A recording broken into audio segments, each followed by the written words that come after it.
Alors, shalom famille, que le Seigneur bénisse abondamment. Aujourd'hui, c'est vendredi et soyez la bienvenue à notre rendez-vous de chaque semaine où on se retrouve les vendredis ensemble avec le Seigneur Jésus. Eh bien, aujourd'hui, je voudrais parler avec vous d'un sujet et puis d'une actualité. Un sujet, c'est la question de savoir s'il est suffisant pour un chrétien ou un enfant, d'accord, avec ses parents, d'aller tous les jours à l'église et qu'on dise qu'il est chrétien né de nouveau. C'est le sujet dont nous allons parler. Et puis l'actualité, bien sûr, dont nous allons parler tout à l'heure et en première partie, c'est la relation entre l'Église et donc les prophètes et ce qu'aujourd'hui on appelle la politique dans nos nations.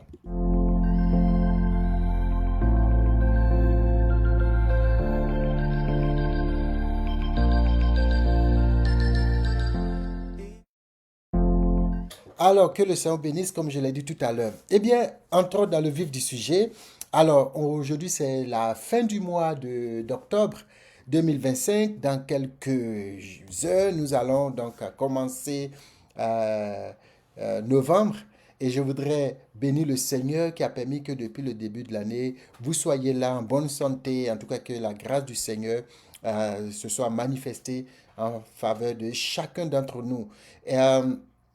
Eh bien, octobre a été aussi pour la Côte d'Ivoire le mois où il y a eu les élections. Eh bien, aujourd'hui, c'est un sujet un peu critique parce que certains disent qu'il n'y a pas eu d'élection, d'autres disent qu'il y a eu élection.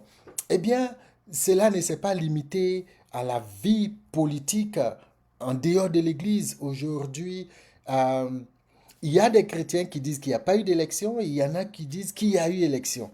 Il y a des prophètes qui ont dit qu'il n'y a pas eu d'élection, il y a certains qui ont dit qu'il y a eu élection. Et à la fin, quelle est la position vraiment qu'un chrétien en tant qu'enfant de Dieu devrait avoir?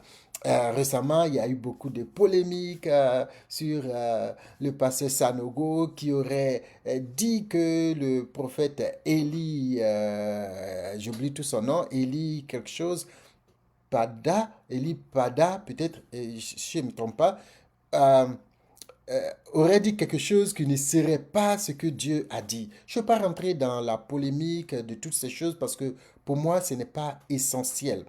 Aujourd'hui, beaucoup de ceux qui sont offusqués de ce que le pasteur Sanogo aurait dit et que euh, il voit que c'est un mépris pour l'autre pasteur. Je pense que beaucoup ont eu une grande attente sur la prophétie que les choses n'allaient pas se passer, qu'il n'y allait pas avoir d'élection. Ils avaient beaucoup d'attentes. Eh bien, finalement, les choses ne se sont pas passées comme déroulées ou comme prévu, comme attendu. Et cela crée beaucoup de frustration, surtout quand après quelqu'un d'autre vient dire, eh bien, ce n'était pas ce qu'il fallait ou dire, ou ce n'était pas ce qui était juste. Je pense que la Bible nous raconte une belle histoire à propos. Déjà, première chose, il faut savoir que euh, celui qui donne la prophétie, donc le prophète, en fait, il n'est qu'un messager. Il n'est qu'un messager. Et celui qui lui a communiqué la prophétie, c'est Dieu. Mais Dieu est le seul dépositaire responsable de l'application, de la réalisation ou non d'une prophétie. Dans Ésaïe, le chapitre 38, la Bible parle d'Ézéchias. Le roi Ézéchias, à un moment, il était malade. Et puis, le prophète va venir lui dire, écoute, arrange ta maison, fais tous tes trucs parce que ça en est terminé pour toi, tu t'en vas. La Bible dit que le prophète sort pendant qu'il part de son côté, Ézéchias se met dans la présence du Seigneur et il commence à demander la faveur de Dieu, la grâce de Dieu dans sa vie. Eh bien, la Bible dit que le Seigneur va répondre favorablement à sa demande. Le Seigneur va rappeler le prophète pour lui dire, va dire à cet homme que, eh bien, j'ai entendu sa prière que je lui donne même 15 années de plus. Eh bien, imaginez un peu le prophète Élie qui avait entendu Dieu lui dire, va lui dire, c'est fini. Quelques minutes après, qui entend Dieu lui dire, non, va lui dire qu'il va vivre. C'est bizarre, il va se demander, mais attends, qu'est-ce qui se passe là? D'accord? Mais le prophète va aller obéir à ce que Dieu lui a dit. Pour dire quoi? C'est Dieu. Quand Dieu donne une prophétie, l'objectif n'est pas que la prophétie se réalise. Quand Dieu donne prophétie, là, le but, ce n'est pas que ça se réalise. Surtout quand la prophétie est une prophétie de nature à avertir l'homme d'un danger et que cela va conduire à sa mort. L'objectif, c'est qu'il y ait un changement de position, c'est qu'il y ait une repentance, c'est qu'il y ait un revirement de la part de l'homme dans son attitude pour que ce que Dieu a dit ne soit pas. Dieu ne donne pas une prophétie qui annonce un malheur pour que le malheur arrive, sinon ça ne sert à rien de l'annoncer. Quand Dieu annonce, c'est pour avertir, pour que les choses puissent changer. Et il y a des gens qui prient, il y a des gens qui prient, il y a des gens qui prient nuit et jour, Seigneur, il ne faut pas que cela arrive, car nous ne voulons pas voir du sang versé sur notre pays, sur notre nation, et cela Dieu peut les exaucer.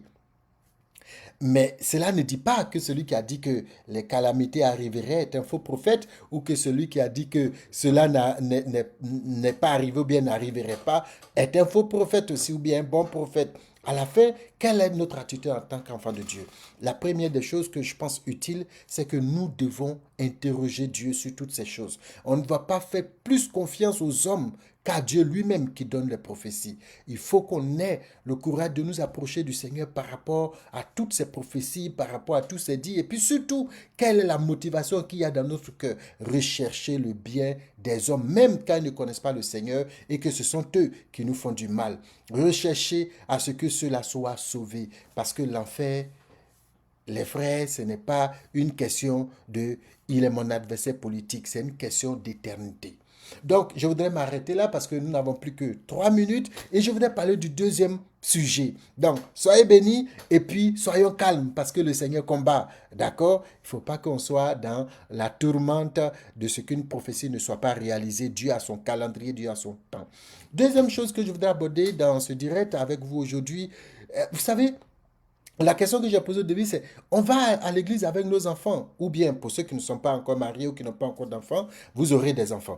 Et des fois, on va à l'église avec nos enfants, on se dit, écoute, nos enfants vont à l'église, et puis quand ils font une gaffe, on est tellement dur avec eux parce qu'on se dit, ils sont des chrétiens. La réalité, c'est que c'est pas évident, c'est pas vraiment vrai qu'ils soient chrétiens juste parce qu'ils vont à l'église avec nous tous les dimanches. Souvent, ils vont juste parce qu'ils ont de l'intérêt à jouer avec leurs camarades, à croiser des amis, ils aiment la musique, ils aiment telle chose, mais pas forcément parce qu'ils ont rencontré et accepté Jésus. Eh bien, dans Genèse, le chapitre 28, la Bible parle d'une histoire intéressante. Vous savez que Isaac va donner naissance avec sa femme Rebecca, il va donner naissance à deux enfants. Ésaü et son jeune frère Jacob. Jacob, la Bible dit que c'était un gars qui aimait être avec sa maman par rapport à Ésaü qui était vraiment un dur gars qui allait faire la chasse, tout ça. Et donc le père, il aimait vraiment le guerrier et la mère, elle était vraiment fan de son petit, qui était toujours certainement avec elle en train de faire les petits boulots dans la maison et tout ça. Mais vous savez que durant la transmission orale des alliances, tout ça était raconté même aux enfants. Donc cette tradition est restée chez les Juifs jusqu'à présent et fait passer le message. Donc il était certain que Jacob et ou Ésaü avaient entendu parler du Dieu de leur père ou bien de leur grand-père Abraham. Donc ils savaient qu'il y avait une alliance. Mais Jacob semblait être un enfant un peu bon. Pas trop quoi, tu vois, le gars il a des idées un peu bizarres parce qu'il a un peu de manger que son grand frère a un peu fait, il demande son droit de naissance, c'est comme il y a quelque chose qui ne va pas, tu vois, jusqu'à ce que, donc il avait entendu parler. Aujourd'hui, on peut dire, mon enfant a entendu parler de Jésus, on va à l'église tous les jours. Mais tant que l'enfant n'a pas fait sa rencontre personnelle avec le Seigneur Jésus, il n'est pas encore né de nouveau. Donc, il ne faut pas qu'on soit trop dur avec ces enfants-là. Parce que c'est la rencontre personnelle avec le Seigneur qui fait d'un homme une personne née de nouveau. La Bible dit que pendant qu'il allait, il fuyait son jeune frère, on le faisait fuir son jeune frère pour l'envoyer donc chez ses parents, les parents de sa maman. Eh bien, sur le chemin, l'enfant va faire une rencontre pendant qu'il tentait de se reposer parce que la nuit venait et il va se reposer près d'une ville qui s'appelait Luz et qui, à la fin, qui va s'appeler Bethel. Et là, les anges vont monter, descendre. Vous connaissez plus ou moins bien cette histoire. Eh bien, ce qui va se passer, c'est que là, Jacob va faire une rencontre personnelle avec Dieu. Cette rencontre personnelle va bouleverser toute chose. Quand il sort de son rêve, de sa vision, il va dire assurément Dieu est à cet endroit.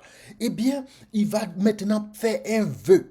Il va faire un vœu parce qu'il a rencontré de façon personnelle le Seigneur. Et il va dire, écoute, si Dieu me garde, si Dieu me protège, si Dieu me bénit, que j'arrive et que même je reviens à la maison de mes parents, eh bien, ce que je décide, c'est que ce Dieu-là sera mon Dieu. Et qu'en ce lieu où j'ai mis telle pierre et où je vais faire vraiment un autel pour que je puisse l'adorer ici. Et que en plus de ça, non pas seulement je lui donne ma vie, mais je lui donne mes biens. Ce qu'il m'a donné là, je vais lui payer la dîme. Je crois que c'est ce que la Bible dit. J'ai le truc ici. Ouais, il dit, et je donnerai la dîme de tout ce que tu me donneras. Donc c'est le dernier verset du chapitre 28 de Genèse. Vous voyez?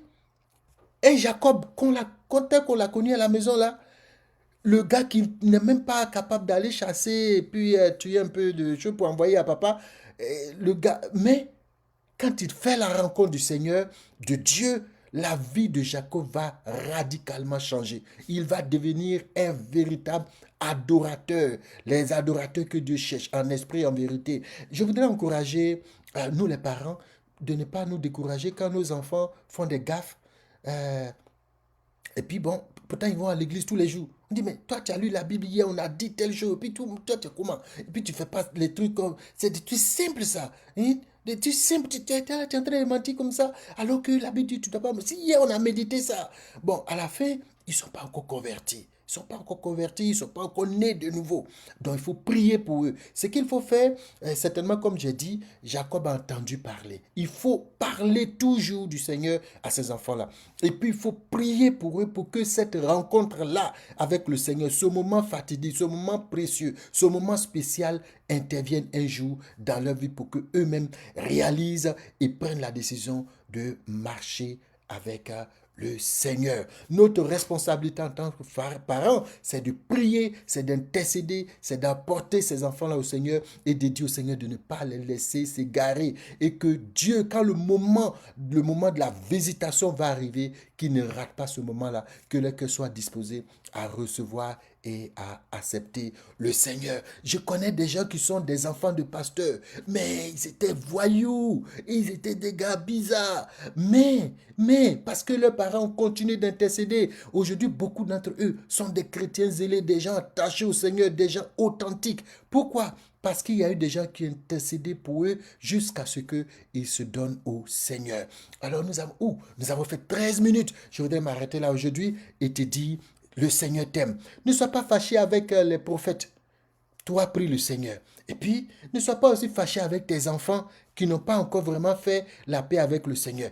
Prie le Seigneur. Ce soit ce que je voudrais te dire en toutes circonstances. Prie le Seigneur. Que ce soit pour un prophète qui ne prophétise pas comme tu veux. Prie le Seigneur. Que ce soit pour un enfant à la maison qui ne fait pas le choix de marcher avec le Seigneur comme tu le voudrais. Prie le Seigneur. Et alors Dieu te répondra.